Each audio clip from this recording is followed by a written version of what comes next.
If you're relying on 2024 visa advice, you're already behind. Australia changed the rules in late 2024 and early 2025, and applications using old strategies are being rejected at rates 40% higher than 2 years ago. The Australian visa system isn't getting easier. It's getting harder, more expensive, and more selective.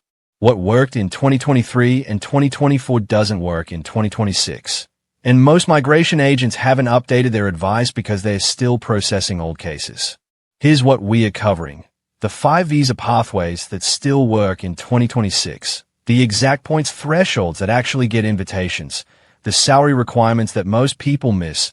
The new English test scores you need. The occupations that are no longer eligible. And the single biggest mistake that's costing applicants $10,000 and 12 months of waiting time. By the end of this video, you'll know if you actually qualify for an Australian visa in 2026.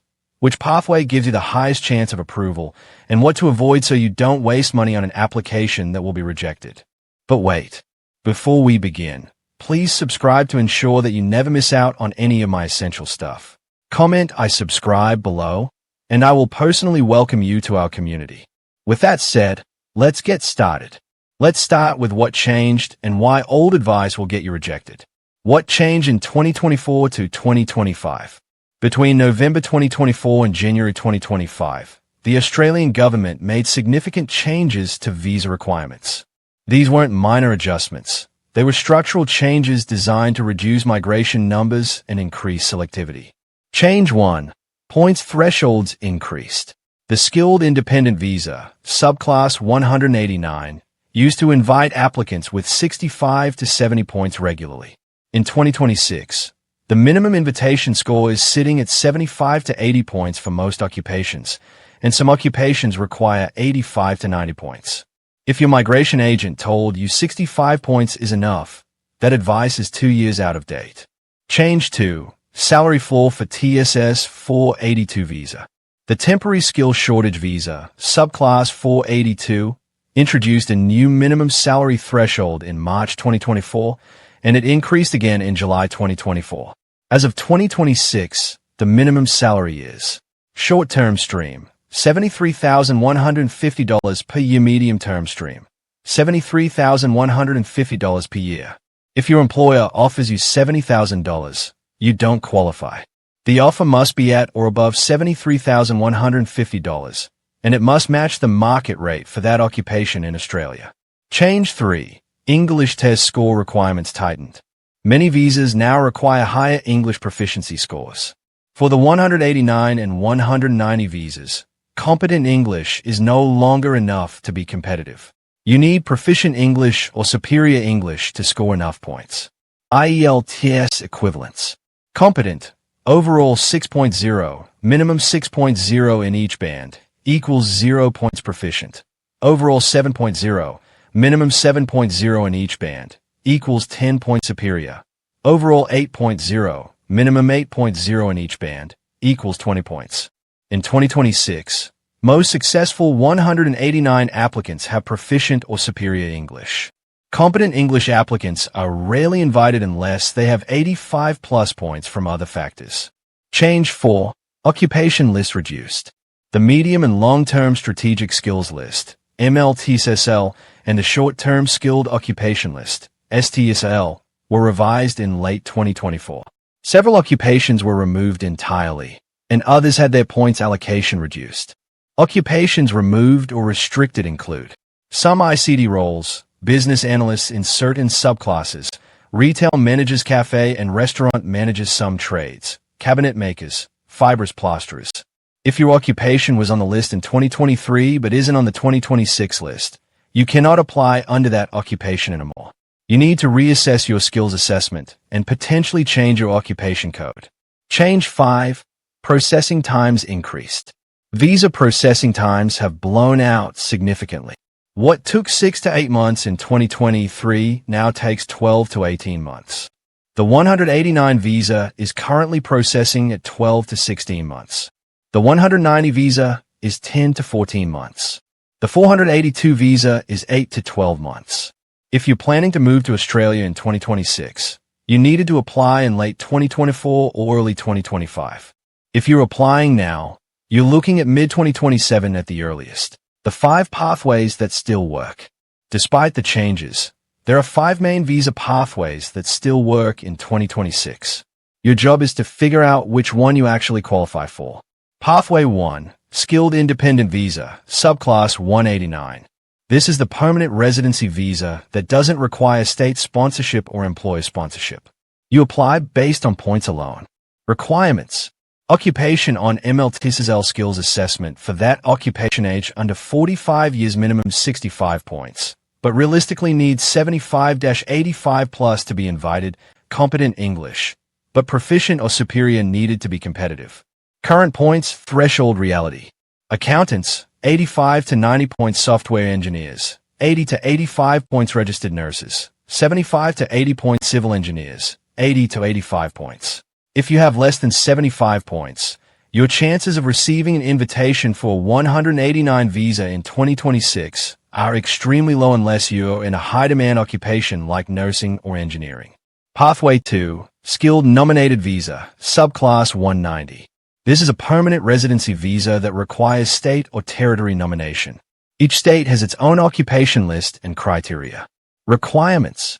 Occupation on the state's occupation list, skills assessment age under 45 years, minimum 65 points. State nomination adds 5 points. Meet the state-specific criteria, which vary significantly. State-specific requirements in 2026.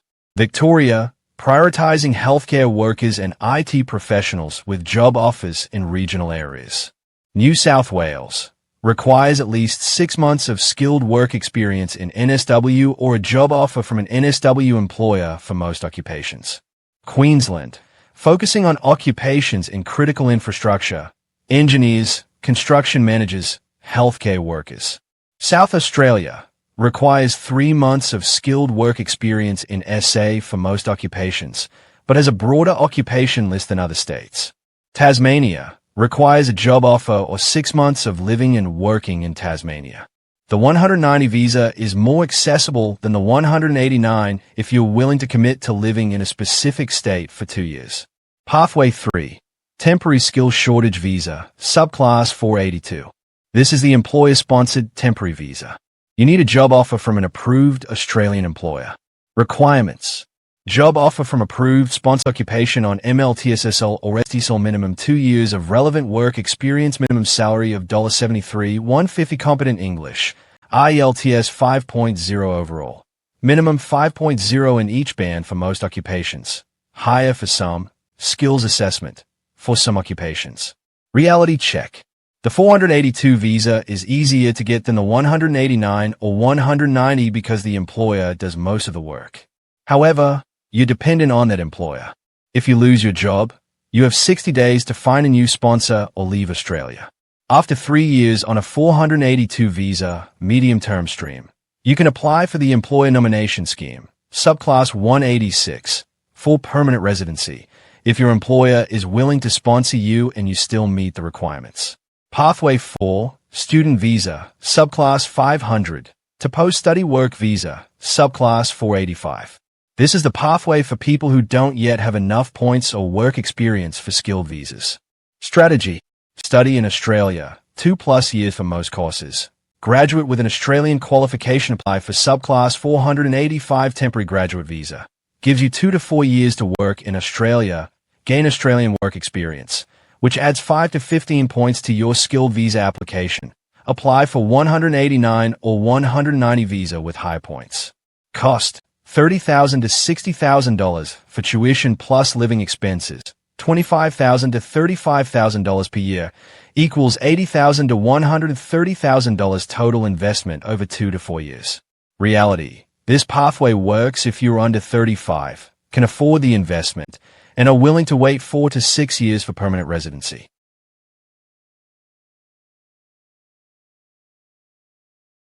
Pathway 5. Partner Visa, Subclass 82801 or 309100. If you have an Australian partner, married or de facto relationship for at least 12 months, you can apply for a partner visa. Requirements. Genuine and continuing relationship with Australian citizen or permanent resident, evidence of relationship, joint finances, living together, social recognition, commitment. Relationship must be at least 12 months old or married. Processing time, 18 to 24 months for onshore applications, 24 to 36 months for offshore applications. Cost, $8,850 application fee. This is the most straightforward pathway if you have an eligible partner, but it's also the most scrutinized due to fraud concerns. The points calculation reality. Most people miscalculate their points. They add up everything optimistically and think they have 70 points when they actually have 60. Here's how points are actually calculated in 2026. Age, 18 to 24 years. 25 points 25-32 years. 30 points 33-39 years. 25 points 40-44 years. 15 points 45 plus years. Not eligible. English proficiency. Competent, IELTS 6.00 points proficient, IELTS 7.0 10 points superior, IELTS 8.0 20 points. Skilled employment, outside Australia. 3 to 4 years, 5 points 5-7 years, 10 points 8-10 years, 15 points. Skilled employment, inside Australia. 1 to 2 years, 5 points 3-4 years, 10 points 5-7 years, 15 points 8-10 years, 20 points. Educational qualifications. Bachelor's degree, 15 points. Master's degree by research or PhD, 20 points. Australian study requirement. 2+ years of study in Australia, 5 points. State or territory nomination. 190 visa nomination, 5 points. Partner skills, if applicable. Partner has competent English and positive skills assessment. 5 points. Partner has competent English but no skills assessment. 5 points. No partner or partner is Australian citizen PR. 10 points. Regional area study. 2+ years of study in regional Australia. 5 points. Professional year in Australia. Completed professional year program in Australia. 5 points. Community language. NADI accreditation. 5 points. Let's calculate a real example. Profile. 28-year-old software engineer, 4 years of overseas work experience, bachelor's degree, IELTS 7.0, proficient English, no Australian experience, no partner. Age, 25 to 32, 30 points English, proficient 10 points overseas employment, 3 to 4 years, 5 points bachelor's degree, 15 points no partner, 10 points. Total, 70 points. Will this person be invited for a 189 visa? Unlikely. Software engineers currently need 80 to 85 points for an invitation. This person needs to either improve English to superior, adds 10 points, equals 80 points, or gain Australian work experience, 1 to 2 years adds 5 points, plus potential state nomination for 190 visa. Profile 2, 35-year-old registered nurse, 6 years of overseas experience, master's degree, IELTS 7.5, proficient English, no Australian experience, no partner. Age, 33 to 39, 25 points English, proficient 10 points overseas employment, 5 to 7 years, 10 points master's degree, 20 points no partner, 10 points. Total, 75 points. Will this person be invited? Possibly. Registered nurses are in high demand, and 75 points might be enough. However, if there's competition, this person should consider applying for state nomination, 190 visa, to add 5 points equals 80 points, improving English to superior equals 85 points. The reality is, most successful applicants in 2026 have 80+ points. The biggest mistakes costing applicants money. Mistake 1. Applying without checking current thresholds. People calculate 65 points, pay $4,640 for the 189 visa application fee, and then never receive an invitation because the actual threshold is 80 points. They've wasted $4,640 and 12 to 18 months of waiting time. Solution: before applying, check the Department of Home Affairs Skill Select reports to see the minimum point scores for recent invitation rounds. If your points are below the published threshold, don't apply yet, improve your score first. Mistake 2. Using the wrong occupation code. Your skills assessment is tied to a specific ANZ SEO occupation code. If you apply under the wrong code, your entire application can be rejected. Example: you work as a business analyst, but your skills assessment says ICT business analyst. These are different codes. If you apply under the wrong one, your skills assessment is invalid. Solution: match your occupation code exactly to your skills assessment.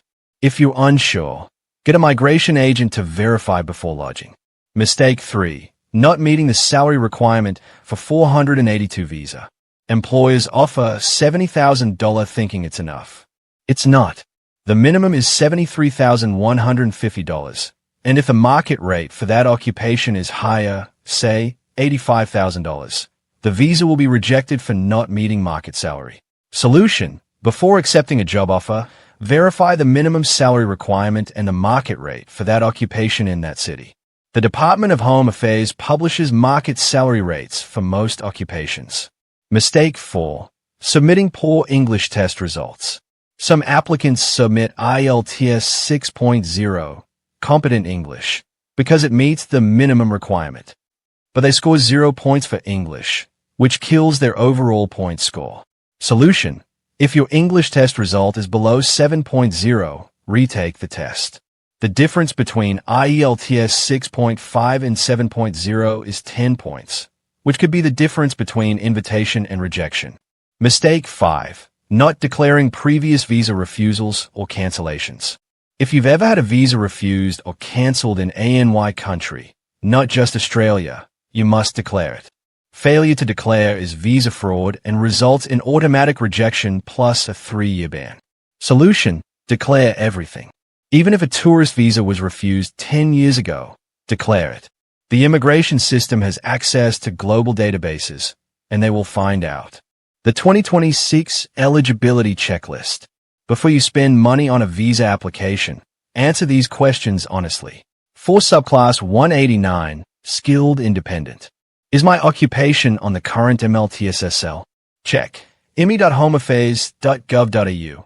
Do I have 75 plus points realistically? Not optimistically. Realistically. Do I have proficient or superior English? IELTS 7.0 plus or equivalent. Am I under 45 years old? Do I have a positive skills assessment from the relevant assessing authority? Can I afford to wait 12 to 18 months for processing with no guarantee of success? If you answered no to any of these, the 189 visa is not your best pathway right now. For subclass 190, state nominated. Is my occupation on at least one state's occupation list? Do I meet that state's specific criteria? Job offer, work experience in that state, etc. Do I have 70 plus points, including the 5 nomination points? Am I willing to commit to living in that state for 2 years? Do I have proficient English? If you answered yes to all of these, the 190 visa is more realistic than the 189. For subclass 482, TSS employer-sponsored. Do I have a genuine job offer from an approved Australian sponsor? Is the salary at least $73,150 and at or above market rate? Is my occupation on MLTSSL or STSOL? Do I have at least 2 years of relevant work experience? Do I have competent English or better? If you answered yes to all of these, the 482 visa is your fastest pathway. For student visa to 485 to PR. Am I under 35 years old? Can I afford $80,000 to $130,000 over 2 to 4 years? Am I willing to wait 4 to 6 years for permanent residency? Will my occupation still be in demand in 4 to 6 years? If you answered yes to all of these, the student pathway is viable, but it's expensive and slow. For partner visa, do I have a genuine relationship with an Australian citizen or permanent resident? Has the relationship existed for at least 12 months, or are we married? Can I provide substantial evidence of the relationship? Can I afford the $8,850 application fee? Am I willing to wait 18 to 36 months for processing? If you answered yes to all of these, the partner visa is straightforward. Who still qualifies in 2026? High points applicants, 80 plus points. In demand occupations: healthcare workers, nurses, doctors, allied health, engineers, civil, mechanical, software, with strong English and experienced IT professionals with 5+ years of experience and proficient English trade workers in critical shortage areas. Electricians, plumbers, carpenters, people with Australian work experience add significant points. People willing to commit to state nomination in regional areas. Anyone with a genuine employer sponsor offering above threshold salary who doesn't qualify or will struggle. Applicants with less than 70 points expecting a 189 invitation occupations removed from MLTSSL OSTSOL in 2024-2025 applicants with only competent English, IELTS 6.0. People over 40 with limited work experience applicants relying on 2023-2024 advice without checking current thresholds. Anyone applying without a skills assessment. Employers offering below $73,150 for 482 visas. The bottom line: Australia's visa system in 2026 is more selective, more expensive, and slower than ever before. What worked 2 years ago doesn't work now. The minimum standards have increased, the points thresholds have risen, and the processing times have blown out. If you're serious about migrating to Australia, you need to calculate your points. Honestly, check current invitation threshold for your occupation. Improve your English score. If it's below 7.0, consider state nomination. If your points are borderline, be prepared to wait 12 to 24 months for processing. Budget $10,000 to $15,000 for the entire process. Visa fees, skills assessment, English tests, medical checks, police checks, migration agent fees. Don't rely on old advice. Don't trust anyone who says 65 points is enough.